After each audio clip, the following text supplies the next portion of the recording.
नमस्कार बंधू आणि भगिनींनो, धर्मवेडा चॅनलमध्ये आपले सहर्ष स्वागत करत आहोत. आज अशा आपण धर्मवेड्याला भेटणार आहोत की जे व्यवसाय आणि प्राथमिक शिक्षक आहेत. त्याचबरोबर देव देश धर्म याचेही त्यांनी कार्य हातामध्ये घेतलेले आहेत. त्याचबरोबर ते राष्ट्रीय स्वयंसेवक संघाचे ते उपखंड प्रमुख आहेत. असे आमचे धर्मबंधू निलेश पाटील सर यांच्या आपल्या चॅनलमध्ये सहर्ष स्वागत करत आहोत. जय श्रीराम सर. जय श्रीराम. सर, आज तुम्ही देव देश धर्म यासाठी कार्य करत आहात. तुमचं हिंदुत्व कशा प्रकारचे आहे? हिंदुत्वाविषयी बोलायचं म्हटलं तर खूप सखोल विषय आहे हा. आणि हिंदुत्वाचं हिंदू म्हणजे काय, तर हिंदू म्हणजे धर्म आणि धर्म म्हणजे धारणा. हिंदुत्व म्हणजे अशी धारणा की जी विश्व कल्याणाचं चिंतन करते. आणि हिंदुत्व म्हणजेच हिंदू धर्म आणि हिंदू धर्माची धारणा म्हणजे हिंदुत्व. आणि ही धारणा की जी विश्व कल्याणाचं चिंतन करते ती धारणा म्हणजे हिंदुत्व.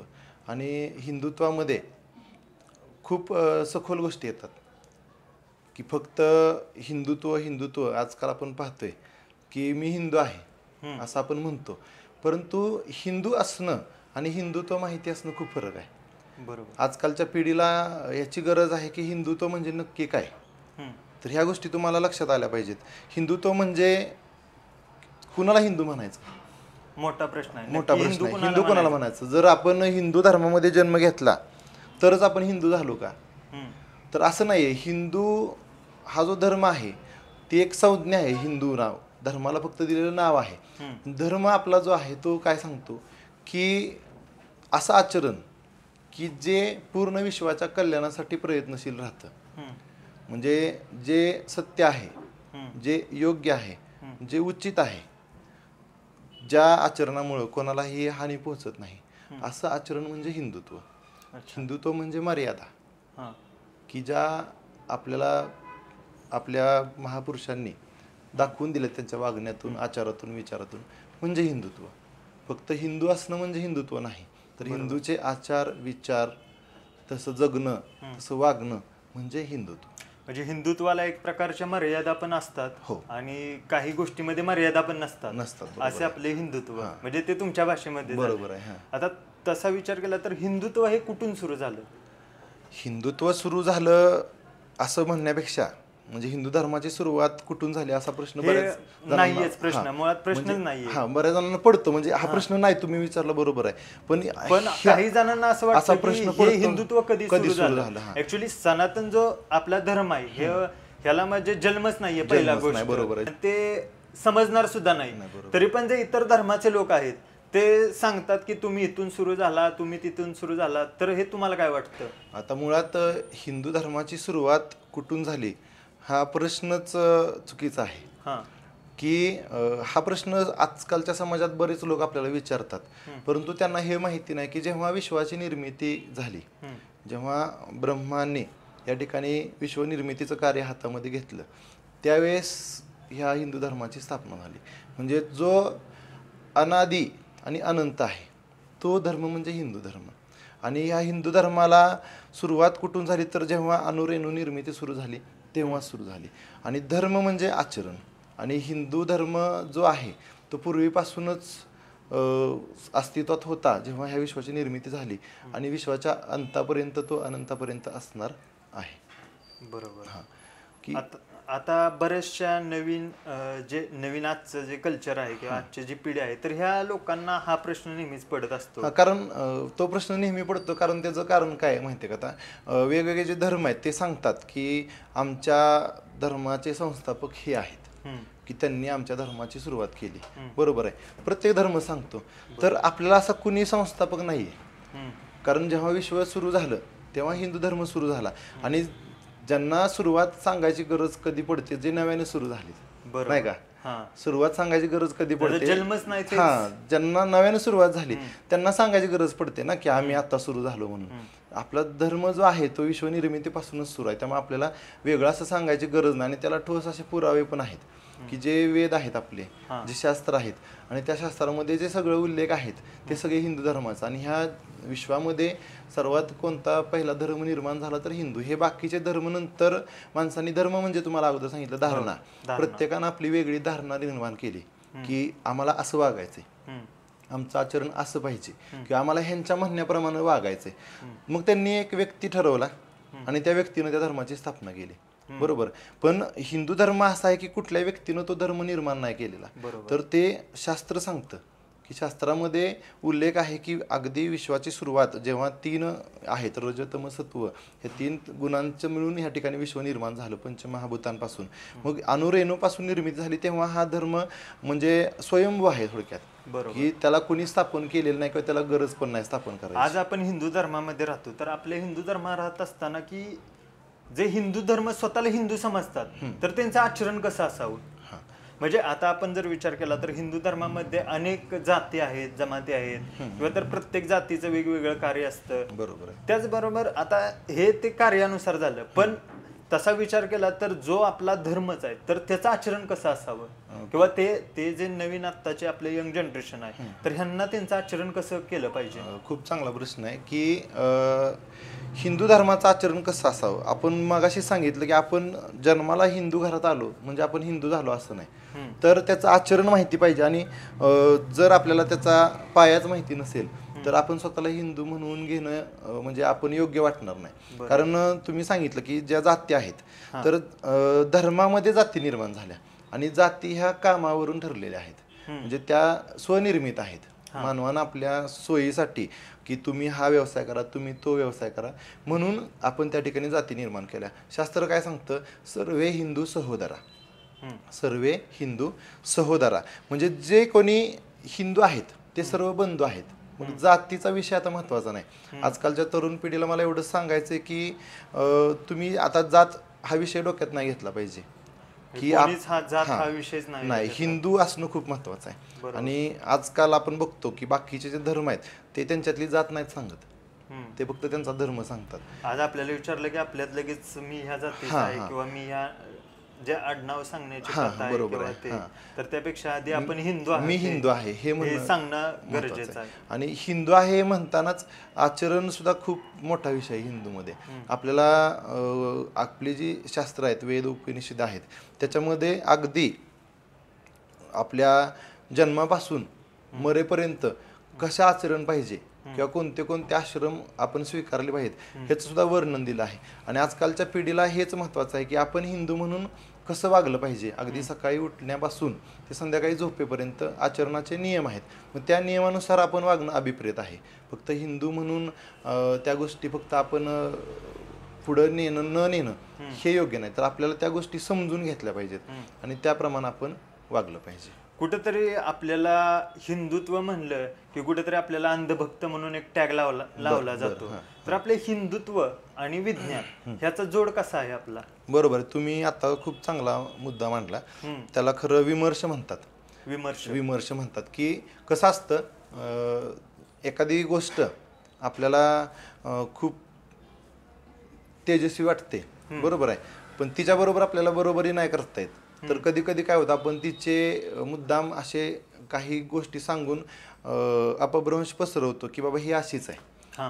हिंदू धर्माच्या बाबतीत पण बऱ्याच वेळा असं झालेलं आहे की बाबा हिंदू धर्माविषयी काही गैरसमज पसरवले गेले, बरोबर आहे, की बाबा हे असं आहे तसं आहे. तसं नाही आहे खरं ॲक्च्युली ते, की हिंदू धर्म जो आहे तो आपला जो धर्म आहे तो आपण नेहमी पुढं चांगल्या पद्धतीनं कसं टिकवून ठेवता येईल ह्या गोष्टीवरती आपल्याला जास्त भर देत राहायचं आहे. त्याला कुठेतरी विज्ञानाची जोड. आता विज्ञानाची जोड सांगताना तुम्हाला सांगतो की हिंदू धर्मामध्ये सांगितलं की आपण सकाळी प्रातःकाळी ब्रह्ममुहूर्तावरती उठलं पाहिजे.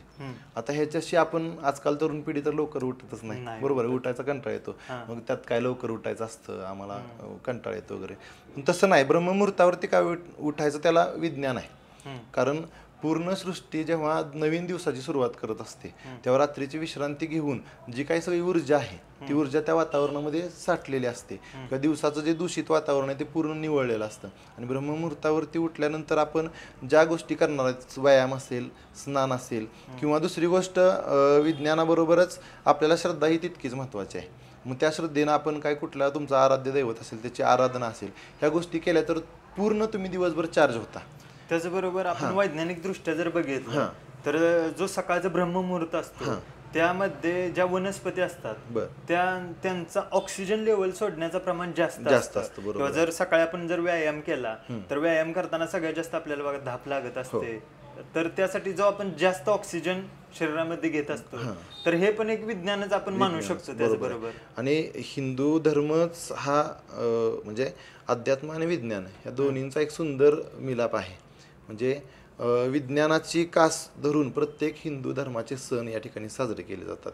किंवा हिंदू धर्मातली कोणतीही अशी गोष्ट नाही की ती विज्ञानाशिवाय आहे. म्हणजे अंधश्रद्धा तुम्ही मग अशी म्हटला की आजकालच्या पिढीला काय वाटतं की हां असं करणं म्हणजे अंधश्रद्धा आहे.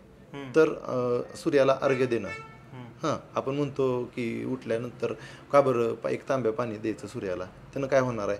तर त्याच्या मागचं विज्ञान तुम्हाला सांगतो की जेव्हा आपण सूर्याला अर्घ्य देतो तेव्हा असं सांगितलं होतं की तांब्या धातूचाच त्या ठिकाणी तांब्या वापरा, तुम्ही कलश वापरा आणि तो कलश घेऊन तुम्ही शुद्ध पाणी घेऊन सूर्याच्या दिशेनं तोंड करून उगवत्या सूर्याच्या दिशेने कोवळ्या उन्हामध्ये तुम्ही त्या सूर्याकडे पाहत ते अर्घ्य दिलं पाहिजे. ह्याच्यामध्ये विज्ञान काय म्हणाल तर तांबा हा उष्णता शोषक धातू आहे. तुमच्या शरीरातील जी उष्णता तो शोषून घेतो, ती पाण्याबरोबर बाहेर प्रवाहित होते आणि ते बाहेर पडत असताना सूर्याचे किरण तुमच्या पूर्ण शरीरावरती पडतात, तुमच्या दृष्टीपटलावरती पडतात. त्यामुळे तुम्हाला जी काही जीवनसत्व मिळायचे आहेत ती अतिशय चांगल्या पद्धतीने मिळतात आणि तुमची जी दिवसाची सुरुवात आहे ती त्या जीवनसत्वांनी परिपूर्ण झाल्यामुळे अतिशय सुंदर होते. सूर्यापासून डी जीवनसत्व आपल्याला मिळतं. हा म्हणजे सकाळीच करणं गरजेचं, दिवसभर नाही ना. जर तुम्ही दुपारी जर तांब्या घेऊन गेला सूर्याला व्हायला तर तुम्हाला ते डी जीवनसत्व भेटणारच नाही. बरोबर, त्यावेळेसच ते करणं गरजेचं आहे. मग ते विज्ञान आणि संस्कृती हा चांगला मिलाप आहे आपण सांगू शकतो. कोणतेही सण बघा तुम्ही, कुठलेही सण त्या महिन्यानुसार त्या ऋतूनुसार साजरे केले जातात. अगदी आपल्या हिंदू धर्मामध्ये अगदी प्राण्यांपासून वृक्षांपर्यंत सगळ्यांची पूजा केली जाते. आणि प्रत्येक सणाचा जर आपण विचार केला तर त्या ऋतूनुसार, त्या स्थानानुसार, त्या काळानुसार महत्व आहे. आणि त्या गोष्टी तिथं करणं म्हणजे ही काही अंधश्रद्धा नाही, तर ते एक विज्ञान आहे. आणि हे आजच्या तरुण पिढीनं जाणून घ्यावं की तुम्ही जे विमर्श सेट गेलेले आहेत सगळ्यांनी, तर ते विमर्श आपण थोडे तपासून पाहूया ना. तुम्ही म्हणतात आम्ही विज्ञान युगात आहे, तर विज्ञान काय सांगतं की एखादी गोष्ट तुम्ही जर पूर्ण दोन्ही बाजू नाही बघितल्या तर ती सत्य मानता येत नाही. मग तुम्ही सुद्धा हिंदुत्वाकडे बघताना, हिंदू धर्माकडे बघताना तुम्ही त्या पद्धतीनं बघा, त्याची कारण मीमांसा शोधा, त्याची वैज्ञानिक कारण शोधा. मग तुम्हाला पटेल की नाही आपली संस्कृती आणि धर्म खूप चांगला आहे. तसेच आता बघितलं तर आपल्याला बरेचसे विचारले जातात की आजपर्यंत हिंदू धर्माने जगाला काय दिलंय. तर असेही प्रश्न आता उद्भवतात, तर त्या लोकांसाठी तुम्ही काय सांगाल? आता हिंदू धर्मानं जगाला काय दिलं, आता सध्या कुंभमेळा चालू आहे, बरोबर आहे. आता लाखोनं तिथं सगळे साधू असतील, संत असतील, सगळे उपस्थित आलेले आहेत आणि झालेले आहेत. आणि तिथं ते काय करतायत, एकत्र येऊन तर स्नान करतायत आणि स्नानाबरोबरच प्रार्थना करतायत, बरोबर. तर प्रार्थना काय करतात की सर्वे संतु सुखामय, किंवा सगळे विश्व जे आहे ते सुखी राहो, सगळ्यांचं कल्याण हो, ह्या सृष्टीनं सगळ्यांना चांगल्या गोष्टी देऊ, सगळ्यांना सुख मिळो, शांती मिळो, समृद्धी मिळो, ह्या गोष्टीची ते प्रार्थना करतात. मग हिंदू धर्म हेच देतो विश्वाला की पूर्ण विश्वाचं शुभ चिंतनाचं काम फक्त कोणता धर्म करतो तर हिंदू धर्म करतो. ह्याच्यापेक्षा अजून काय दिलं पाहिजे, आणि बाकीच्या ठिकाणी एक संकुचित वृत्ती आहे की ठीक आहे आमच्या धर्माची मगच तुम्हाला सांगितलं, धर्म म्हणजे धारणा. प्रत्येकाची धारणा आहे की आमच्या अशा पद्धतीने वागलं तरच आम्ही त्या धर्माचे आहोत, बरोबर. मग त्या गोष्टी आपण विचार करताना हिंदू धर्म जो आहे तो विश्व कल्याणाची प्रार्थना करतो. आणि पंचमहाभूत जे आहेत, अगदी सगळी पृथ्वी, जल, तेज, वायू, हे सगळं आकाश, ह्या सगळ्या गोष्टी आहेत, त्या सगळ्या गोष्टींना बॅलन्स ठेवण्याचं काम हिंदू धर्म करतो. म्हणजे प्रत्येक तत्व कोणत्या पद्धतीनं, म्हणजे तुम्ही सांगतो की आता जे सण साजरे करतो आपण, ते सण सुद्धा हिंदू धर्मानं असे त्या ठिकाणी त्याची रचना केली की पूर्ण सृष्टीचा त्या ठिकाणी समतोल राखला जातोय. पूर्ण मानवी शरीराशी, वातावरणाशी आणि ह्या विश्वाशी आपली संस्कृती हेच सांगते की पूर्ण विश्व चांगल्या पद्धतीनं कसं जगेल ह्या दृष्टीनं आपण वागूया, की आपली त्या ठिकाणी इजा आपल्याकडून कोणतीही या सृष्टीला, पर्यावरणाला पोचली नाही पाहिजे. मग याच्यापेक्षा श्रेष्ठ कायच असू शकत नाही की विश्वाला दुसरं देणं काय आहे. आणि त्याचबरोबर जे ॲस्ट्रॉलॉजी आपली, तर नासा ह्या कंपनीचा मला वाटते स्थापना काहीतरी 1800च्या दरम्यान झाली, एक्झॅक्टली मला आता माहित नाही. तर तेव्हा त्यांनी सांगितलं की ह्या पृथ्वीच्या कडेने हे ग्रह आहेत. ग्रह आहेत, पण त्याच्या आधी जर आपलं पोथीपुराण जर उघडलं तर त्याच्यामध्ये आपल्याला सर्व ग्रहांच्या जागा किंवा ते उगवण्याचं सूर्य उगवण्याची वेळ मावळण्याची वेळ ही शास्त्रामध्ये दिलेली आहे. मग ह्याचा आपण विज्ञानाला जोड आहेच की. आता तुम्ही खूप छान सांगितलं की आपल्याला असं वाटलं की काही गोष्टी आपण शोध लावलाय नाही का. आपण आताची पिढी का कोणत्या आविर्भावात जगते की आम्ही ही सगळी टेक्नॉलॉजी शोधून काढली, आम्ही ह्या सगळ्या गोष्टी शोधून काढल्यात, पण त्या खरं तर पूर्वीपासूनच अस्तित्वात होत्या किंवा ते पूर्वीचं ज्ञान आहे ते फक्त आपण रिव्हिजन केले, रिवाइज केले, उजळणी अपडेट करून थोडंसं किंवा त्या तसं म्हटलं तर त्यांच्यापेक्षा आपण खूप मागं आहोत.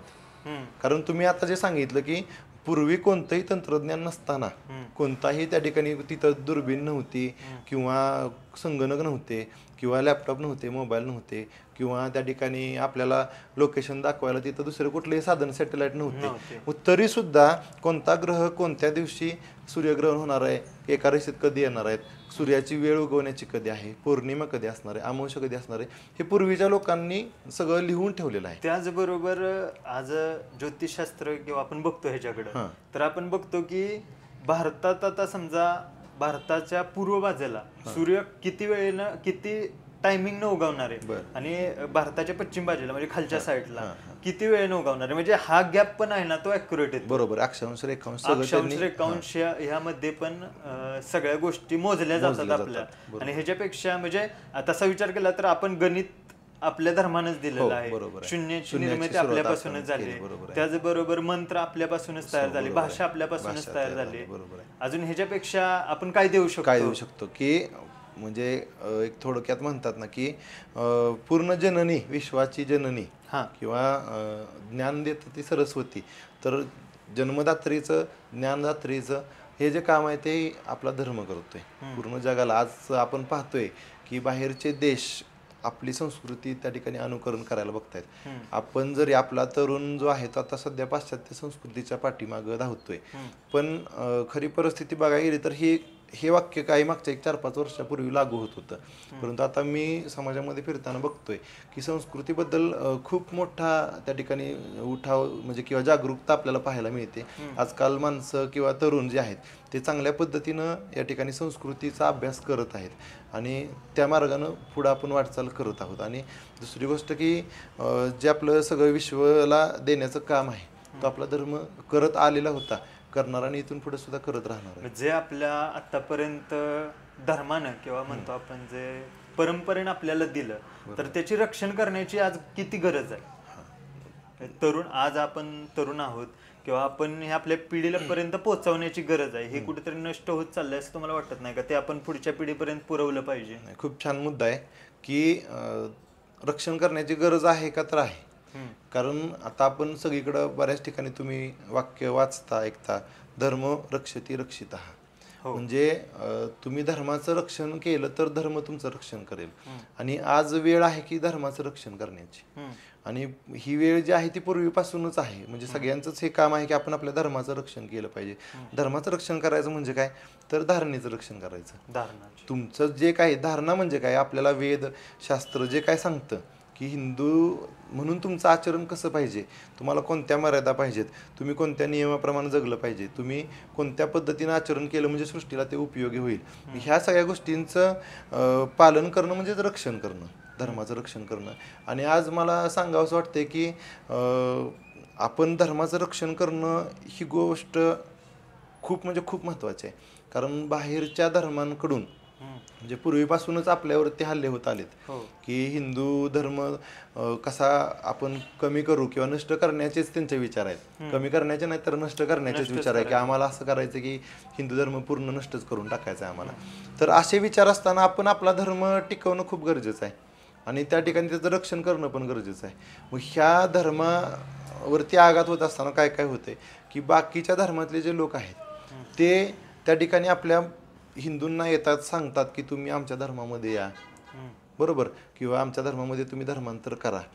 असंच जर आपण बघितलं तर आज एक सातारा जिल्ह्यामध्ये एक धारपोडी म्हणून गाव आहे. हो, मला वाटतं तुम्ही तिथलेच आहात. मी तिथलाच आहे. आणि त्या गावामध्ये पण धर्मांतरचे प्रकार आता आपल्या उघडकीस आलेले आहेत. बरोबर. तर त्याच्याविषयी तुम्हाला सांगायचं म्हणजे कसं होतंय की आज एवढ्या छोट्याशा खेड्यामध्ये सुद्धा ही गोष्ट आपल्याला पाहायला मिळते. म्हणजे फक्त धारपुडीच नाही तर पूर्ण महाराष्ट्रामध्ये देशामध्ये हे प्रकार होताना दिसत आहेत आपल्याला. मग मला हे सांगायचं की धर्मांतर करणं म्हणजे काय, तर तुम्ही आपला धर्म सोडून दुसऱ्या धर्मामध्ये जाताय. आपल्याला संविधानानं ते अधिकार दिलेत की तुम्ही दुसरा धर्म स्वीकारू शकता. पण मला समाजाला एवढं सांगायचं की तुम्ही धर्म जेव्हा बदलता तेव्हा त्याच्या मागची कारणं जाणून घ्या ना. एवढी विशाल संस्कृती, मी तर म्हणतो मी हिंदू धर्मात जन्माला आलोय म्हणजे माझं काहीतरी पूर्वपुण्य आहे, त्यामुळे मी जन्माला आलो या धर्मामध्ये. आणि तुम्ही एवढी पूर्वपुण्याई असताना दुसऱ्या धर्मामध्ये जर जात असाल तर नक्कीच आजच्या पिढीला धर्माचं रक्षण करणं गरजेचं आहे. आणि हे का वाटतंय असं की त्याच्या मागं पण कारणं आहेत की जे कोण धर्मांतर करतंय त्या धर्मांतर करणाऱ्यांच्या काही गोष्टी असतील, काही अडचणी असतील. मी तुम्हाला मगाशी सांगितलं की ह्या जाती ज्या आहेत त्या जाती कशावरून पडलेत तर कामावरून पडलेत. आणि त्या जातींमुळे आपल्यामध्ये एक थोडीशी विषमता निर्माण झाली की त्या लोकांना असं वाटतं की हा आम्हाला समाजामध्ये स्थान मिळत नाही चांगलं, किंवा आम्ही मागासलेले आहोत, किंवा आम्हाला आर्थिक स्थिती आमची कमकुवत आहे. मग त्या बेसवरती त्यांना धर्मांतरित केलं जाते.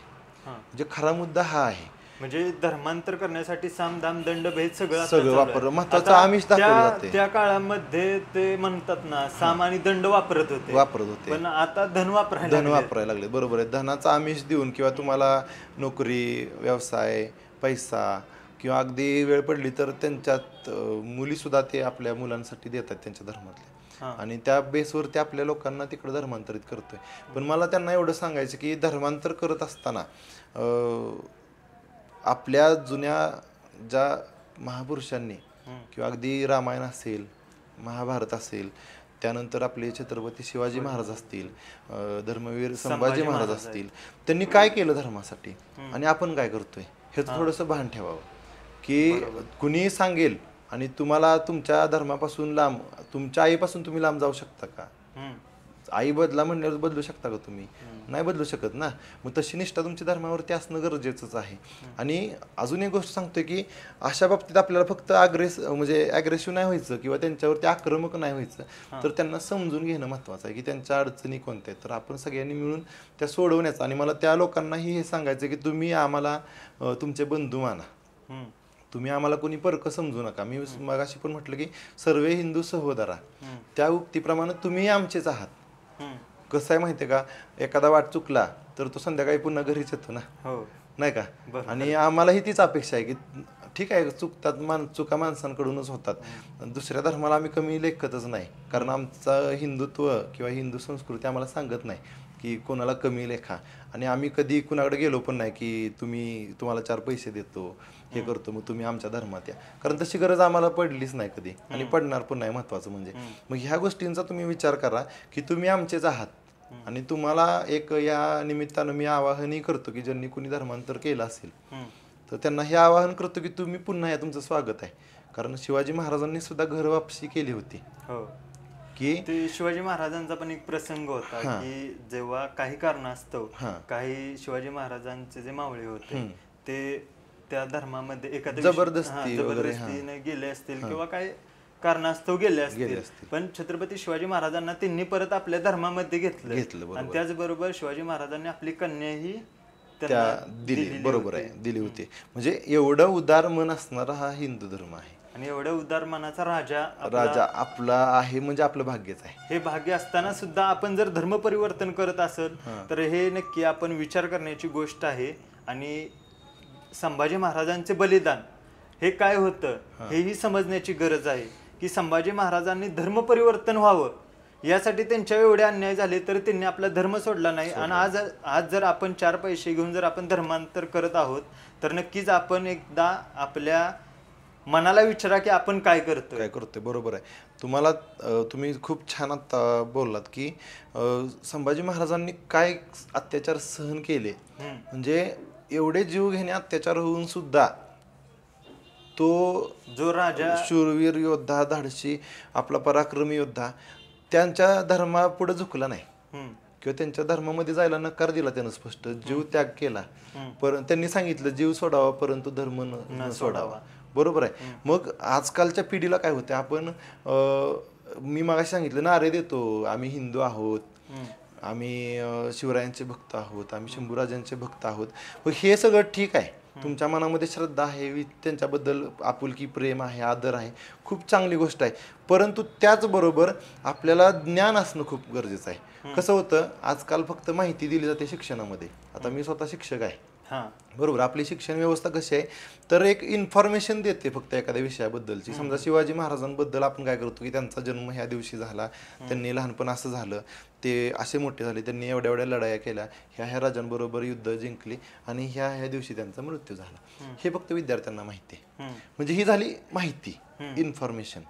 आता आपल्याला गरज काय आहे, तर ज्ञान द्यायची गरज आहे. आता ज्ञान म्हणजे काय, तर शिवरायांच्या मनात समाजाप्रती काय भावना होत्या, किंवा जिजाऊंनी जेव्हा शिवरायांना त्या ठिकाणी जन्म दिला, किंवा मला एवढं ह्याच्यापेक्षा पण मी आणखीन म्हणेल की जिजाऊंनी जेव्हा समाजातली परिस्थिती बघितली होती, तेव्हा त्यांना असं वाटलं की माझ्या पोटी असा पुत्र यावा की जो ह्या सगळ्या अन्यायाला वाचा फोडेल. आणि त्यांनी शिवाई देवीकडे त्या ठिकाणी मागणं मागितलं की मला असा पुत्र दे की जो ह्या सगळ्या गोष्टींना दूर करून टाकेल आणि माझ्या प्रजेला सुखी ठेवेन. मग जर अशी माता या आपल्या धर्मामध्ये हे करते, तर आपण का नाही करणार, नाही का? आपण काय केलं पाहिजे, म्हणजे धर्मासाठी आपण नक्कीच आपले विचार, आचरण आणि ज्ञान, महत्वाची गोष्ट आता चरित्र असणं माहिती महत्वाचं आहे. संभाजीराजांचं पण आता बलिदान मास येतोय, बरोबर आहे, किंवा आता मोहीम आहे आपली, बरोबर, गडकोट मोहीम आहे. आणि ह्या मोहिमांना जाणं का जाणं गरजेचं आहे, तर तुम्हाला तिथं गेल्यानंतर कळतंय की त्या दऱ्याखोऱ्यांमध्ये 4 दिवस फिरताना किती त्रास होतो. त्यांनी जन्मापासून अगदी शेवटच्या श्वासापर्यंत तिथं त्यांनी कष्ट केलेत. आणि हा आपला जो आत्ताचा स्वराज्य आहे, हा जो आपला धर्म आहे, तो टिकवून ठेवलाय. मग आपण ह्या सगळ्या कष्टाला कुठंतरी जागं राहिलं पाहिजे, किंवा जाण ठेवून त्याला वागलं पाहिजे. आणि ह्या बाकीच्या ज्या काही आमिष दाखवली जात आहेत किंवा काय होते, तर ह्यांना आपण सरळ नकार आपल्याला देता आला पाहिजे. तुम्ही एवढं बलिदान नाही करू शकत मला माहिती आहे, परंतु तुम्ही नकार सुद्धा देऊ शकता ना ठामपणे. हेच अभिप्रेत आहे आता सध्या आपल्याकडून. आपण एक मुद्दा घेतो बघा नेहमी, देव देश धर्म. तर ही देव देश धर्म ही तुमच्या भाषेत काय संकल्पना आहे? बरं, आता स्वराज्य निर्माण झालं ते मुळात ह्याच गोष्टीवर झालं, देव देश धर्म. देव, देश आणि धर्म. त्याचा खरं क्रम देव, धर्म आणि देश असा आहे. शिवरायांनी जेव्हा स्वराज्य स्थापनेची त्या ठिकाणी प्रतिज्ञा घेतली, ती कुठं घेतली? रायरेश्वर महादेवांच्या मंदिरामध्ये. आणि त्यांनी पहिला शब्द आणि त्यांचा शेवटपर्यंत हा शब्द होता, स्वराज्य व्हावं ही श्रींची इच्छा. बरोबर आहे. म्हणजे देवापासून सुरुवात झाली. सुरुवात कुठून झाली? देवापासून सुरुवात झाली. तर देव म्हणजे काय? आता आपल्या समाजामध्ये असे लोक आहेत की आस्तिक आहेत, नास्तिक आहेत, बरोबर आहे ना. त्यांना काय काय म्हणतात, देवच नाहीये. तर विज्ञानाच्या भाषेत त्यांना एक सांगायचं झालं की ऊर्जा आपण निर्माण पण करू शकत नाही, नष्ट पण करू शकत नाही, फक्त एका रूपातून दुसऱ्या रूपात रूपांतरित करू शकतो. म्हणजे ऊर्जा आहे हे तरी तुम्ही मान्य करताय. मग ती ऊर्जा म्हणजे देवत्वाचं स्वरूप आहे. आणि त्या ऊर्जेला साक्षी मानून शिवाजी महाराजांनी एक ठराविक मावळी घेऊन त्या ठिकाणी स्वराज्य स्थापनेची प्रतिज्ञा केली. आणि तो त्या ठिकाणी विस्तार झाला, तो आपण बघतोच आहोत. मग देव, देश आणि धर्म, आता ह्या गोष्टी पाहताना पहिल्यांदा परकीय आक्रमणांचा विचार करू आपण, की जेव्हा परकीय आक्रमण आपल्यावरती झाली, मग ती कोणत्याही धर्माची असू दे, जातीची असू दे, तर त्या धर्मांनी काय केलं, पहिल्यांदा आपली मंदिरं पाडली, बरोबर, आपल्या देवांच्या मूर्त्या तोडल्या. का तोडल्या? तर त्याला एक कारण आहे की जर देव नष्ट झाले तर धर्म टिकत नाही. बघा, देव जर नष्ट झाले तर धर्म टिकत नाही. कारण देवाची जेव्हा पूजा होती, देवाला काय होतं, आपण एखादी चुकीची गोष्ट मंदिरात आपण नाही करत, कारण मनात भीती वाटते, देव समोर आहे, नाही का. कुठंतरी आपण एक घाबरतो वाईट गोष्ट करायला. म्हणजे देव म्हणजेच काय, एक आचरणाला त्या ठिकाणी नियम घालून दिले जातात. मंदिरात गेल्यानंतर एक चांगल्या वातावरणामध्ये आपण तिथं प्रवेश करतो. आणि जेव्हा माणूस पवित्र वातावरणात प्रवेश करतो, तेव्हा विचार पण पवित्रच असतात. त्यामुळं हे विचार पवित्र राहण्यासाठी सकाळची सुरुवात आपण देवाच्या स्मरणापासून करतो, नमस्कारापासून करतो. जर विचार जर चांगले राहतील तर त्या ठिकाणी धर्म वाढेल. कारण ज्याच्या डोक्यामध्ये चांगले विचार आहेत तोच चांगल्या पद्धतीने आचरण करू शकतो. आणि धर्म म्हणजे चांगली धारणा, सुयोग्य धारणा की जी सगळ्यांसाठी पूरक आहे. मग ही धारणा कधी होईल? जर देव टिकले तर धर्म टिकेल, बरोबर आहे. आणि जर धर्म टिकला तर देश टिकेल. तसं कसं म्हणाल तुम्ही, धर्म टिकला तर देश टिकेल? धर्म टिकला तर आपले आचरण सहजच चांगले राहील ना. चांगले राहील. धर्मानुसार. आता पूर्वीच्या काळी आपण उदाहरण बघितलं, प्रभू श्रीरामांचं उदाहरण घ्या, की दशरथांनी, श्रीरामांचा राज्याभिषेक होता आणि दशरथांनी एक 5 मिनिटं अगोदर त्यांना सांगितलं की बाळा रे, आता कैकेयीच्या वचनानुसार मी तुला वनामध्ये पाठवतोय वनवासासाठी, तर राज्याभिषेक नाही होऊ शकत. ते जर आजच्या पिढीत जर झालं तर मुलगा वडिलांवरती केस करू शकतो, माझ्या प्रॉपर्टीतला अधिकार काढून घेतला म्हणून. पण प्रभू श्रीरामांनी धर्माचं पालन केलं, कारण वडिलांच्या पुढं त्या ठिकाणी न जाणे हा धर्म आहे.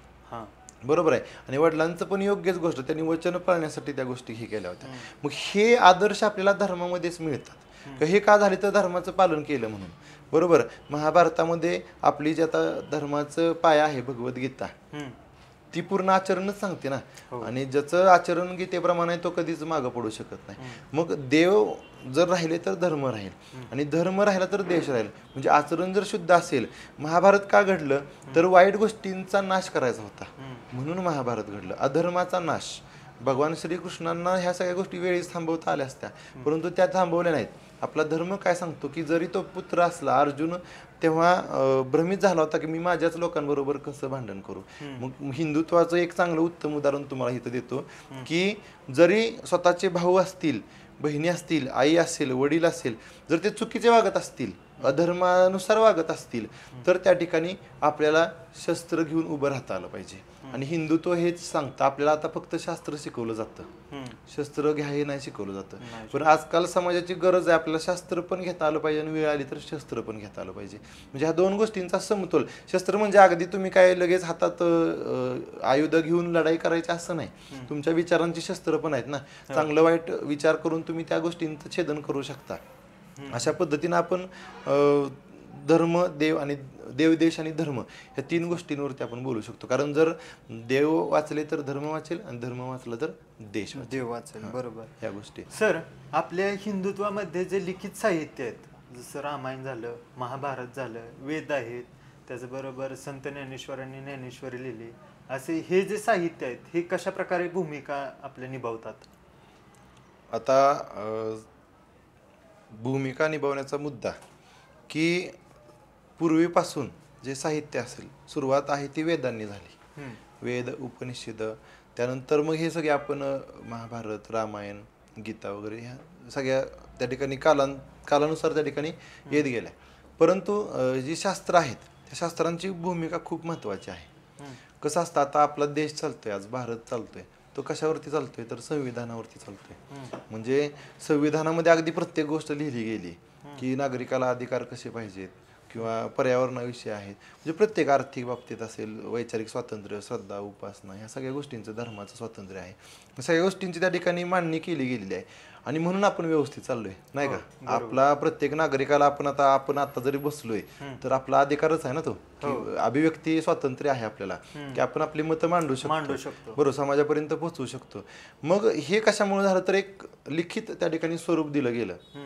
मग लिखित स्वरूप कशाला दिलं तर आचरणाचे नियमच आहेत ते, कुणी कसं वागलं पाहिजे. संविधान म्हणजे काय तर आचरणाचे नियम आहेत की, आणि ते कसे नियम आहेत तर त्याला पूरक असं देशाचा कारभार चांगला चालावा अशा पद्धतीनं. मग हे जे सगळे आपले जे धर्मग्रंथ आहेत किंवा जे साहित्य आहे, वाङ्मय आहे, तेच भूमिका बजावतं की आपलं धर्मकार्य किंवा आपलं जे धर्माच्या गोष्टी आहेत किंवा माणसांचं जे जीवित आयुष्य आहे ते आयुष्य चांगल्या पद्धतीनं चाललं गेलं पाहिजे. ही भूमिका बजावतात. आता वेद जे आहेत त्या वेदांमध्ये 4 वेद आहेत आणि वेदांइतकं ज्ञान कुठंच नाही. आणि तसं बघायला गेलं तर वेदांचा अभ्यास करणं एवढं सोपं पण नाही की लगेच बसलो आणि वेद आपण समजून घेतले. तसं बघितलं तर अवघड पण नाही, बरोबर आहे. म्हणजे आपल्या जुन्या माणसांनी त्याचा अभ्यास केला म्हटल्यानंतर आपण मनुष्य धर्मामध्ये त्या गोष्टी करू शकतो. ह्या ज्या भूमिका बजावतात ती भूमिका काय आहे तर येणारी पुढची पिढी जी आहे, आता आपण आहोत. आता आंबेडकरांनी संविधानामध्ये खूप मोठं काम केलं, सिंहाचा वाटा. जरी आज आंबेडकर नसले तरी त्यांचे विचार राहिले ना, त्यांची मतं राहिली. मग पूर्वीपासून जे आपले धर्माचे विचार आहेत किंवा आपल्या साधू संतांचे विचार आहेत, ते विचार पुढच्या समाजाला दिशा देण्यासाठी महत्त्वाचे असतात.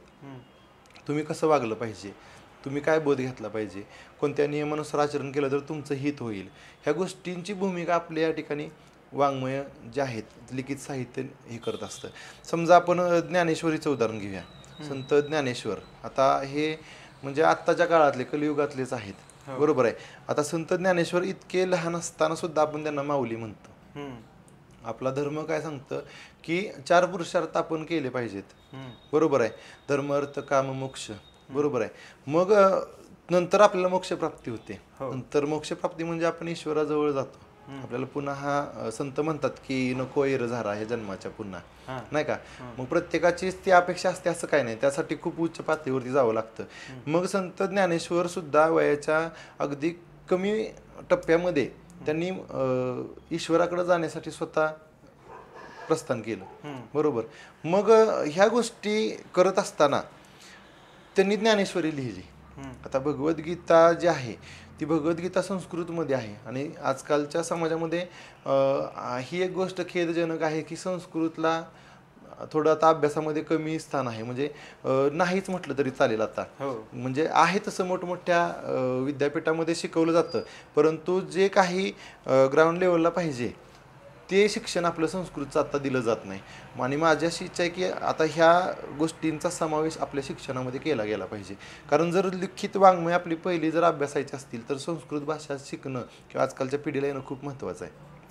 त्याशिवाय 2010ची जनगणना झाली होती, तर त्या जनगणनेमध्ये संपूर्ण भारतामध्ये फक्त 10% लोकांना संस्कृत येतं असं पाहायला मिळालं. बरोबर आहे. मग हे कुठंतरी खेदजनक आहे. मग त्याच्यामध्ये सुद्धा बदल झाले पाहिजेत.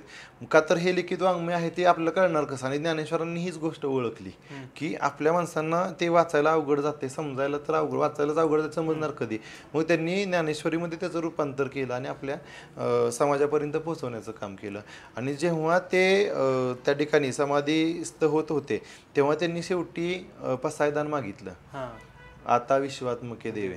बरोबर आहे. मग हे मागत असताना काय मागितलं त्यांनी तर विश्वाचं पूर्ण कल्याण मागितलं त्यांनी. जो जे वांछिल तो ते लाहो. प्रत्येकाला. आणि हे फक्त हिंदू धर्मामध्येच पाहायला मिळतं. बरोबर आहे. बाकीच्या धर्मामध्ये असं नाही म्हणत की जो जे वांछिल तो ते लाहो. त्यांच्या धर्मात जे पाहिजे तेच पाहिजे असं. पण हिंदू धर्म असा आहे की जो जे वांछिल तो ते लाहो ही भावना प्रत्येकजण ठेवतो. मग ही संत परंपरा वाङ्मय परंपरा सांगत असताना आता संत ज्ञानेश्वरांच्या बाबतीत त्यांचं आयुष्य बघितलं तर खूप खडतर आहे. आणि पूर्वीच्या ज्या गोष्टी आहेत आपण अभ्यास केला तर कुणी पण सहज असं महान नाही बनत. त्यांना खूप त्या ठिकाणी संघर्ष करावा लागला. म्हणजे अगदी त्यांचे आई वडील असतील, विठ्ठलपंत असतील, रुक्मिणीबाई असतील. बघा योगायोग पण कसा आहे की आई वडिलांची नावं सुद्धा विठ्ठल रुक्मिणीच होती त्यांच्या. बरोबर आहे. मग त्यांनी सुद्धा त्या ठिकाणी देहांत प्रायश्चित्त घेतलं तरी सुद्धा या समाजानं त्यांना आपलेसं नाही केलं, त्रास दिला. तरी सुद्धा ज्ञानेश्वरांनी समाजाच्या चांगल्यासाठी ह्या गोष्टी केल्या. लिहिली ज्ञानेश्वरी. त्यानंतर पसायदान मागितलं. आणि ह्या 4 भावंडांची नावं बघा अशी आहेत की निवृत्ती, ज्ञानदेव, सोपान, मुक्ताई. नावं सुद्धा किती छान आहेत की पहिल्यांदा निवृत्ती झाली पाहिजे आपली. म्हणजे कोणतंही आपल्याला अहंकार किंवा षडविकारातून आपण निवृत्त झालो तर ज्ञानेश्वर ज्ञानप्राप्ती होते आपल्याला. तर आपण ज्ञानेश्वर बनू शकतो, नाही का. तर ज्ञान भेटू शकतं. आणि ज्ञानेश्वर झाल्यानंतर मग सोपान म्हणजे मार्ग सोपा होतो. जर ज्ञान मिळालं तर आपल्याला काय होतं मार्ग. मग ही आपली जी लिखित साहित्य आहे ते हेच करतात की पहिल्यांदा निवृत्ती करतात आपल्या षडविकारांची. आपल्यातले वाईट गुण बाजूला काढतात. कारण पुस्तकात सारखा श्रेष्ठ मित्र कोण नाही. 1000 मित्रांच्या बरोबरीने एक पुस्तक काम करतं. मग त्याच्यामध्येच त्याच्या सहवासात गेल्यानंतर आपल्यातले दुर्गुण आपोआप बाजूला जातात. ते निवृत्ती झाली की मग आपल्याला ज्ञान मिळतं, आपण ज्ञानेश्वर बनतो. आणि त्यानंतर सोपानाच्या दृष्टीने आपली वाटचाल सुरू होते. म्हणजे जेणेकरून आजचा जो धर्म आहे तो सोपानाच्या दृष्टीने कसा चालेल, म्हणजे मार्ग कसे सोपे होतील तुमचे. हे साहित्य काय करतं की जीवनाची तुमची व्याख्या सोपी करून टाकतं. म्हणजे सोपान. आणि सोपा झाल्यानंतर मुक्ताई. मग तुम्ही मुक्त होता. मग कशातून मुक्त होता? चिंतेतून मुक्त होता, विकारातून मुक्त होता, अज्ञानातून मुक्त होता, किंवा जे काही आपले संकुचित दृष्टिकोन आहेत. आता आजकाल तेच झाले की आपल्या समाजाला आपल्या धर्माबद्दल. आता त्याचं एक उदाहरण सांगतो की पूर्वीच्या काळी म्हणजे आता निवृत्ती, ज्ञानदेव, सोपान, मुक्ताई बघा ह्याच्यामध्ये सुद्धा स्त्री आली. बरोबर. मुक्ताबाईंना सुद्धा तेवढंच महत्वाचं स्थान दिलं गेलं. बरोबर ना. मग आजकाल काय शिकवलं जातं आपल्या मुलींना की आपल्या धर्मामध्ये तुमच्यावरती खूप अत्याचार झाले, चूल आणि मूल एवढंच तुम्ही मर्यादित राहिला. बरोबर आहे. आणि मग आजकालची पिढी तसंच डोक्यात ठेवते. ते विमर्श आहेत, नेरेटिव्ह आहेत की तुमच्याकडे सेट केले गेलेत, मग ते डोक्यात ठेवते आणि मला स्वातंत्र्य पाहिजे ह्या नावाखाली स्वैराचार सुरू होतो. मग ह्या गोष्टीवरती तुम्हाला मग एक सांगू वाटतं की त्या लिखित वाङ्मयामध्ये सुद्धा महिलांना खूप त्या ठिकाणी महत्त्वाचं स्थान आहे. म्हणजे तेवढ्याच योग्यतेनं त्या ठिकाणी आपल्याला तिथं स्थान दिलं गेलेलं. आणि ही लिखित वाङ्मय आपल्याला मग मुक्ताई करून सोडतात.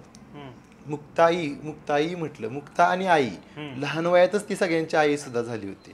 जेव्हा ज्ञानेश्वरांना संताप आला आणि त्यांनी त्रागा केला, माणसांनी भिक्षा नाही वाढली आणि ते येऊन कुटीमध्ये दार लावून बसले, तेव्हा मुक्ताबाईंचं जे वाक्य आहे ते खूप मनाला भावतं की दादा असा त्रागा करून कसा चालेल. त्यांनी तो अभंग लिहिला की ताटी उघडा ज्ञानेश्वरा, नाही का, असा त्रागा करून कसा चालेल, तुम्हाला ह्या विश्वाचं कल्याण करायचंय, जर तुम्हीच त्रागा केला तर ह्यांचा विचार कोण करणार, तुम्ही ताटी उघडा. आणि ताटी उघडल्यानंतर ज्ञानेश्वरांनी खूप म्हणजे मुक्ताबाईंना त्या ठिकाणी दुःख व्यक्त केलं की मला असं झालं. मग त्या म्हटल्या अरे भिक्षा नाही दिली म्हणून का आपण करूया. मग त्यांनी स्वतःच्या उष्ण झालेल्या पाठीवरती त्या ठिकाणी मांडे भाजलेलं आपल्याला त्या ठिकाणी उदाहरणं पाहायला मिळतात. म्हणजे हे वाङ्मय आपल्याला हे शिकवतं, लिखित साहित्य ह्यासाठी संतांनी किंवा आपल्या पूर्वीच्या ऋषीमुनींनी लिहून ठेवलं की तुम्हाला तुमची जो मार्ग आहे तो सोपा व्हावा. त्यानंतर संत तुकाराम असतील, तुकारामांच्या गाथा आहेत, तर त्या गाथा पण आपण पाहतो. आता देहूमध्ये गेलं तर गाथा मंदिरच उभं केलंय की तुम्ही तिथं गेल्यानंतर सहजपणे तुमच्या, आणि गाथेतलं जर एक साधं आता पर्यावरणाविषयी तुम्हाला सांगतो, वृक्षवल्ली आम्हा सोयरे वनचरे, नाही का, तुकाराम महाराज जरी संसारात होते तरी सुद्धा ते त्या ठिकाणी, आपण आता मेडिटेशन करतो नाही का, नवीन संकल्पना आहेत मेडिटेशन, योगा वगैरे, आपण आता त्याचे क्लासेस लावतो, पण त्यांना कुठं क्लासेस नव्हते, त्यांना कळलं होतं की निसर्गात गेल्यानंतर आपोआप मेडिटेशन होतं. मग ते वृक्षवल्ल्यांच्या सानिध्यात जायचे, तिथं राहायचे, तिथं ध्यान करायचे, मग तिथं त्यांना ज्ञानप्राप्ती झाली. आणि आपण बघतोय की बरेच जे महान पुरुष आहेत त्यांना ज्ञानप्राप्ती कुठे झाली तर कोणत्याही वृक्षाच्या खाली झाली, जसे गौतम बुद्ध आहेत. निसर्गाच्या सानिध्यातच त्यांना त्या ठिकाणी ज्ञानप्राप्ती झाली. म्हणजे आपली संस्कृती, लिखित वाङ्मय हे सांगतात की तुम्ही असं जगा की पर्यावरणाशी तुम्ही एकरूप. आणि आपण आजकाल काय झालोय, पर्यावरणापासून लांब गेलोय. पूर्वीची घरं मातीची होती, सारवलेली होती, आजार कमी होते, आता सगळं कॉन्क्रिटीकरण झाले, बरोबर आहे, त्यामुळे निसर्गाशी संपर्क तुटला आपला. आणि मग ह्या सगळ्या गोष्टींचं ज्ञान कुठं मिळतंय तर हे सगळं वाङ्मयामध्येच मिळतं. आयुर्वेद असेल किंवा संगीतशास्त्र असेल किंवा अनेक प्रत्येक शास्त्राबद्दल आपल्या साहित्यामध्ये लिखाण आहे. आणि त्याचं मला इतका अभिमान वाटतोय सांगायला की ह्या विश्वाला मार्गदर्शक कोण आहे तर हिंदू धर्म आहे. आणि कोणती शास्त्र आहेत तर आपले वेद आहेत, आपली उपनिषद आहेत, आपले धर्मग्रंथ आहेत. भगवद्गीतेच्या जर तुम्ही मार्गावरती चालला तर आयुष्यात तुम्ही कधीच कमी पडणार नाही. कारण ज्या कृष्णाला बासरी घ्यायची माहिती होतं त्याला वेळीत सुदर्शन घ्यायचं पण माहिती होतं. आजकालच्या जगामध्ये आपण वावरताना सुद्धा कुठं बासरी वापरली पाहिजे, कुठं सुदर्शन वापरलं पाहिजे हे सुद्धा कळतं. तर कुठं कळतं तर ते भगवद्गीतेमध्ये आपल्याला. म्हणजे हे लिखित साहित्य जे आहे, तुम्हाला अगदी सांगतो की जेव्हा आपण आजकालच्या पिढीमध्ये डिप्रेशन हा शब्द खूप फेमस आहे किंवा नवीन मुलांचं सुसाईड करण्याचं प्रमाण खूप आहे. मग हे कशामुळे होतं तर ज्ञान नाही ना आपल्याला, बरोबर आहे ना, की आपण काय म्हणतो की थोडंसं दुःख आलं की आपण म्हणतो माझ्याच बाबतीत का, नाही का, माझ्याच वाट्याला का, मलाच एवढा. स्ट्रगल हा एक खूप मोठा शब्द, म्हणजे संघर्ष शब्द मराठीत, पण त्याला एक वेट दिलं, वजन दिलं, स्ट्रगल माझ्याच आयुष्यात का, बरोबर का. मग अशा मोठ्या मोठ्या शब्दांखाली किंवा डिप्रेशन हा शब्दच मुळात आपल्या पूर्वीच्या माणसांच्या शब्दकोशात नव्हता, बरोबर आहे. मग ह्या गोष्टींचं का परिणाम होतात तर वाचन कमी आपलं, किंवा आपण त्या साहित्यापासून लांब होत चाललो. तर तुम्ही जर पाहिलं जुन्या, लांब राहू द्या, तुम्ही वेदांचा अभ्यास करायचा राहू द्या, रामायणाचा अभ्यास केला तर तुम्ही विचार केला तर तुम्ही सांगा रामाला तरी कुठं सुख भेटलं नाही का, त्यांना तरी कुठं सुख भेटलं. अगदी देव जरी होते, त्यांच्याकडे सगळ्या गोष्टी शक्य होत्या, तरी सुद्धा त्यांना सुख भेटलं का, मग त्यांनी हार मानली का नाही, धर्मासाठी ते कार्य करत राहिले, बरोबर आहे. किंवा अगदी कृष्ण असेल, त्यांना सुद्धा तुरुंगात जन्म घ्यावा लागला, ते तर देव होते, महालात पण घेऊ शकले असते, बरोबर आहे. म्हणजे ह्या गोष्टी आपल्याला शिकवतात काय तर हे जी लिखित वाङ्मय तर जगण्याचं बळ देतात आपल्याला, किंवा लढण्याची उर्मी देतात. की अर्जुनासारखं जेव्हा आपण हातबल होतो की नाही का ना, मी आता नाही लढू शकत, हे सगळे माझेच आहेत, मी कुणाविरुद्ध लढू, त्यावेळेस बळ देणारा सुद्धा श्रीकृष्णच असतो की नाही तुला असं हरून चालणार नाही, खचून चालणार नाहीतर तुला उभं राहावं लागेल अर्जुना. मग हे आपण सुद्धा अर्जुनच आहोत, आता सुद्धा हे कुरुक्षेत्रच आहे. आणि ह्या कुरुक्षेत्रामध्ये अधर्माच्या विरुद्ध आपल्याला लढायचंय. आणि हे लढत असताना आपल्याला काम कोण किंवा दिशा कोण दाखवते, तर ही वाङ्मय दाखवते, आपल्याला लिखित वाङ्मय दाखवतात. मग त्यामुळं ह्यांची भूमिका खूप महत्त्वाची आहे. म्हणजे जगण्याचं बळ देण्याचं काम किंवा आपल्याला प्रेरणा देण्याचं, स्फूर्ती देण्याचं काम कोण करत असेल तर ही वाङ्मय करतात. आणि ह्या फक्त आपल्यालाच नाही करत, पूर्ण विश्वाला. या ठिकाणी आपण बघतो की आता इस्कॉन असेल, त्या इस्कॉनच्या माध्यमातून पूर्ण विश्वामध्ये आपल्या हिंदू संस्कृतीचं एक त्या ठिकाणी सादरीकरण केलं जातंय की हिंदू संस्कृती कशी श्रेष्ठ आहे. आजकालच्या ह्या गोष्टीच्या निमित्तानं मी तुम्हाला अजून एक गोष्ट सांगायची मला तरुण पिढीला सुद्धा, की आपण काय करतोय की आपण दुसरे कोणतेही धर्म असतील तर त्या धर्माच्या निमित्त आपण काय करतोय की सण असतील, समजा दांडिया असेल तर आपण त्या पद्धतीचा गेटअप करतो, जातो, बरोबर आहे. आणि दुसरी गोष्ट परत आणखीन दुसरा कोणता एखादा उपक्रम असेल तर त्या पद्धतीचे ड्रेस घालून, पण आपल्या संस्कृतीचा पोशाख घालायचं म्हटलं की आपल्याला थोडंसं दडपण येतं. किंवा आपल्या मुलींना म्हटलं तुम्ही नऊवारी घाला, साडी घाला किंवा बांगड्या घाला, तर ते चुकीचं वाटतंय आजकाल. परंतु त्याच्या मागं सुद्धा वैज्ञानिक कारण आहे. हे सांगतंय कोणतरी, ही लिखित साहित्य सांगते. म्हणजे पूर्वीच्या ज्या स्त्रियांना त्या ठिकाणी साड्या वगैरे परिधान करायला लावायचा, डोक्यावरती पदर घ्यायला लावला जायचा किंवा दागिने घातली जायचे, बांगड्या हात भरून असायच्या, त्याला शास्त्रीय कारण आहे सगळ्यांना. की मला सुद्धा मुलींना विनंती करायची की तुम्ही ह्या गोष्टींची कारणं जाणून घ्या. त्याला एक दडपण म्हणून नका घेऊ की बाबा आम्हाला जात आहे किंवा आम्हाला बंधन आहे की असं कराच. तर तसं काय नाही, तर तुमच्या आरोग्याच्या दृष्टीने खूप फायदेशीर आहेत ह्या गोष्टी. मग हे कोण सांगतं, तर हे सगळं लिखित साहित्य. आता मी सुद्धा कसं बोलू शकतोय, तर माझ्या वाचनात ह्या गोष्टी आल्या ना. मला वाचनात काय मिळालं, तर हे लिखित साहित्य पूर्वीच्या आपल्या संतांनी, ऋषीमुनींनी लिहून ठेवलं, म्हणून ह्या गोष्टी आपल्याला वाचनामध्ये पाहायला मिळाल्या. आणि ही भूमिका खूप महत्त्वाची, खूप म्हणजे खूप, की पिढ्यानं पिढ्या जरी आपण असलो नसलो तरी पुढच्या पिढीपर्यंत ज्ञान पोहोचवण्याचं काम हे शाश्वत राहावं, दीर्घकाळ चिरंजीव राहावं, म्हणून ही भूमिका, ही शास्त्र जी आहेत, लिखित वाङ्मय आहेत, ती आपल्याला पार पाडत आहेत. आता हिंदू धर्माचं भविष्य काय असेल? चांगला प्रश्न आहे. हिंदू धर्माचं भविष्य काय असेल? खरं तर हा प्रश्नच नाही पडायला पाहिजे, नाही का? म्हणजे मला तर नाही पडत कधीच, पण हा आजकालच्या बऱ्याच तरुण पिढीला पडतो की किंवा आपण ज्या धर्मात राहतो भविष्य काय असेल. आता तुम्हाला मग अशी आपला विषय झाला की धर्मांतराची उदाहरणं झाली किंवा काही ज्या गोष्टी आपल्या धर्मावरती आक्रमण केले जातात, तर त्याविषयी बोलायचं झालं तर मग माणसांना प्रश्न पडतो की थोडं आपण घाबरतो की अरे मग असं जर व्हायला लागलं तर आपल्या धर्माचं कसं व्हायचं, नाही का? किंवा आपलं भविष्य काय असायचं. तर मला हे सांगायचं आहे तुम्हाला की जो धर्म अनादी आणि अनंत आहे त्याच्या भविष्याची चिंता करायची गरजच नाही. कारण बाकीच्या धर्मातील लोकांना असा प्रश्न पडतो की जोपर्यंत एक हिंदू जिवंत आहे तोपर्यंत आम्हाला कार्य करायचं, कारण एका हिंदूला सुद्धा त्यांना ते घाबरतात, नाही का? तर एका हिंदूमध्ये जर एवढं विश्व निर्माण करण्याची ताकद असू शकतो, आणि आपल्या महाराजांनी ते दाखवून दिलं की बोटावर मोजणे इतके मावळे घेऊन जर तो एवढी मोठी सत्ता राजा आपला काबीज करू शकतो, त्या शत्रूला हरवू शकतो, आपला धर्म वाढवू शकतो, तर आम्ही काहीही करू शकतो. आणि दुसरी गोष्ट, एक आनंद पण होतो मला सांगताना की आत्ता जे धर्मकार्य आहे किंवा आत्ताची जी तरुण पिढी आहे तिचं खरं कौतुक पण करावंच वाटतंय. म्हणजे असं काय नाही की ते पाश्चात्य संस्कृतीच्या मागं पळतायत वगैरे, पण त्यांच्या मनामध्ये धर्माबद्दल एवढी आस्था आहे. फक्त त्यांना प्रत्येकाच्या मनामध्ये एक ठिणगी आहे धर्माबद्दल. कुठंतरी कसं असतं, आईविषयी प्रेम असतंच, फक्त ते व्यक्त आपण नाही करत किंवा ते करायचं असतं पण त्या योग्य रीतीनं करता येत नाही. मग ही भविष्य सांगताना तुम्हाला सांगतो की ही प्रत्येकाच्या मनामध्ये आहे, आणि हे एवढं चांगल्या पद्धतीनं वाढत चाललंय की आपल्याला येत्या एक 5-6 वर्षामध्येच आपला धर्म अतिशय चांगल्या पद्धतीनं पुन्हा नव्यानं ऊर्जित, आता सुद्धा आहेच, विषयच नाही काय, परंतु जे काही जुन्या गोष्टी आहेत, जुनं ते सोनं आहे. की असं नको व्हायला की नवीन काहीतरी घ्यायच्या नादात जुन्याला सगळ्यालाच टाकून द्यायचं, असं नाही.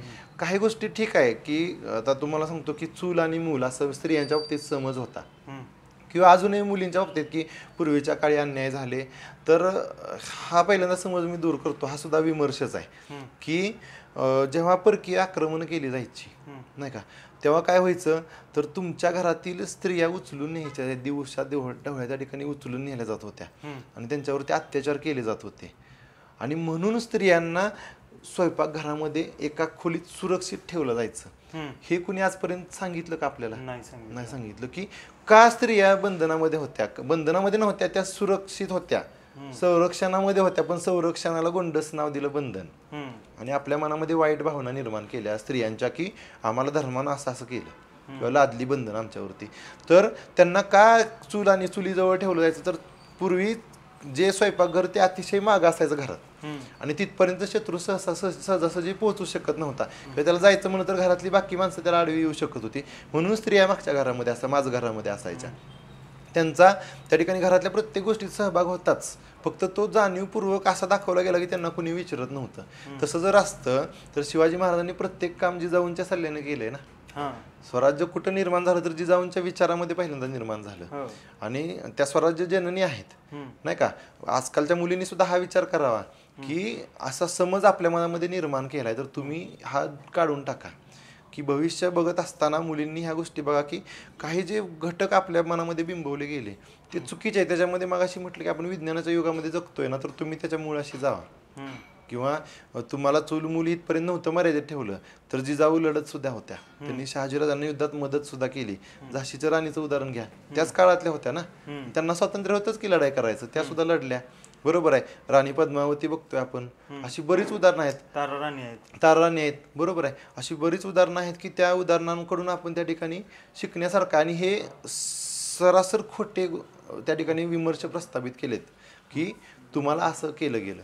मग हे भविष्य आपण आता माणसांना उघड होते की जुन्या पद्धतीनं कसं आपल्याला थोडंसं अंधारात ठेवलं गेलं आणि भविष्य आपलं जे धर्माचं आहे ते नक्कीच उज्ज्वल असणार आहे. आणि ते उज्ज्वल होण्यासाठी नवीन पिढीला सुद्धा मला आवाहन करायचं किंवा विनंती करायची, तुमचा बंधू म्हणूनच विनंती करायची की तुम्ही पूर्ण क्षमतेनं पहिल्यांदा मी म्हणतो धर्माचा अभ्यास करा.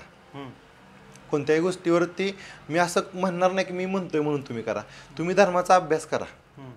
धर्माचा अभ्यास केल्यानंतर तुम्हाला कळेल की आपला धर्म काय आहे. नक्कीच तुमची मान गर्वानं उंच झाल्याशिवाय राहणार नाही, असा आपला हिंदू धर्म आहे. आणि तेव्हा हिंदुत्व तुमच्यामध्ये येईल. आणि हिंदू म्हणून कट्टर असणं सुद्धा गरजेचं आहे. हा पण मला मुद्दा ह्या निमित्तानं मांडायचा आहे की भविष्य आपल्याला चांगलं राहण्यासाठी कट्टर, बाकीचे धर्म कट्टर दाखवतात, त्यांचे जर वेश, त्यांची जी वेशभूषा धर्माची जर अभिमानाने मिरवत असतील नाही का, तर आपण पण का मिरवू नये. नऊवारीत वाईट काय आहे. स्त्री आपल्याला कधी भारदस्त दिसते तर पूर्ण पारंपरिक पोशाखामध्ये, पुरुष सुद्धा पारंपरिक पोशाखामध्ये. आपण आज आवर्जून लग्नामध्ये तसे पोशाख करतोय. मग हे पोशाख सुद्धा आम्ही जे स्वयंसेवक आहोत सगळे संघाचे, त्यांनी आम्ही एक उपक्रमच नवीन सुरू केला की धार्मिक स्थळांना जाताना पूर्णपणे आपल्या धार्मिक पोशाखामध्ये जायचं. तिथं गेल्यानंतर एवढं छान वाटतं.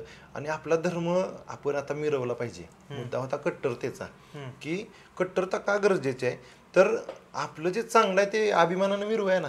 नाही का. आपण आजकाल काय होतं, मी शिक्षक आहे पण अशी बरीच उदाहरणं बघितली शाळांमध्ये, विद्यार्थ्यांनी जर टिकली लावली तर शिक्षक रागवतात की तुम्ही टिकली लावू नका. तर हे चुकीचं आहे. मला शिक्षक बांधवांना पण हे सांगायचं की त्याच्यामध्ये चुकीचं काहीच नाही, तर विज्ञान आहे त्याच्यामध्ये. आता विज्ञान कसं आहे तर आपल्या कुंडलिनी शक्ती असतात किंवा ॲक्युप्रेशर पॉईंट असतात. तर आपल्या मस्तिष्कावरती भुवयाच्या मध्ये ॲक्युप्रेशर पॉईंट आहे. आणि कुंकू जे आहे ते हळदीपासून तयार केलं जातं. आणि त्या हळदीच्या आणि लिंबाच्या रसापासून कुंकू त्या ठिकाणी तयार केल्यानंतर त्याच्यामध्ये एक गुणधर्म निर्माण होतात की ते आपल्या ह्या बिंदूमधून शरीरामध्ये शोषले जातात. आणि त्याच्यामुळं आपल्याला ऊर्जा मिळते किंवा दिवसभर ऊर्जा ग्रहण करण्याचं सामर्थ्य मिळतं. ह्या कुंडलिनीचं जो पॉईंट आहे तो जागृत होतो. मग हे असं असताना तुम्ही कोणत्या बेसवरती विद्यार्थ्यांना नकार देता. हे सुद्धा आपण अभिमानानं मिरवलं पाहिजे. किंवा आता मी स्वतः शिक्षक आहे, मी आता कानामध्ये बाळी घातलेली आहे, सोनं धारण केलेलं आहे. तर पूर्वी कसं व्हायचं, कानात बाळी घातली की असा समज व्हायचा की तो जरा गुंड प्रवृत्तीचा असेल किंवा डॉन वगैरे असेल असा समज असायचा. परंतु तसं नाही. कानामध्ये सुद्धा आपल्या इथं ॲक्युप्रेशर पॉईंट आहे आणि त्याच्यामध्ये जर सोनं असेल तर विश्वातील जी चांगली ऊर्जा आहे किंवा संवेदना आहेत त्या पूर्णपणे आपल्या बॉडीमध्ये तिथं ट्रान्सफर केल्या जातात आणि त्यासाठी ते गरजेचं आहे. आपण पूर्वीचे राजे महाराजे बघा प्रत्येकाने ह्या गोष्टी धारण केलेल्या आहेत, तर ह्यात वाईट काहीच नाही. मग ह्या हिंदू धर्माच्या भविष्यासाठी आपण आता कट्टर राहणं खूप गरजेचं आहे आणि आपली जी काही पारंपरिक पोशाख आहेत, संस्कृती आहे, आचरणाचे नियम आहेत, अध्यात्म असेल किंवा देवधर्म असेल, पूजा अर्चा असेल, ह्या गोष्टी आपण अभिमानानं आणि अभ्यासपूर्वक केल्या पाहिजेत. की तुम्ही अभ्यासपूर्वक करा, असं नाही की अंधश्रद्धेनं करा. तुम्ही त्या ठिकाणी पूर्ण अभ्यासानं जर तुम्ही ह्या गोष्टी लक्षात घेतल्या तर तुम्हाला त्याचं नक्कीच म्हणजे तथ्य सापडेल किंवा त्याला तुम्हाला अभिमानानं मिरवू वाटेल. आज ह्या निमित्तानं मला एवढंच सांगायचं की आपलं भविष्य नक्कीच उज्ज्वल आहे आणि हिंदू धर्म पूर्ण विश्वाचा मार्गदर्शक पहिलंही होतं, आत्ताही आहे आणि जोपर्यंत हे विश्व आहे अनादि अनंत तोपर्यंत कायम राहणार. अशी सुंदर अशी माहिती आपल्याला सरांनी सांगितलेली आहे. जर तुम्हाला आवडली असेल तर नक्की लाईक करा, तुमच्या कमेंट्स आम्हाला सांगा. धन्यवाद. आपण आता इथंच थांबू. जय श्रीराम. जय श्रीराम.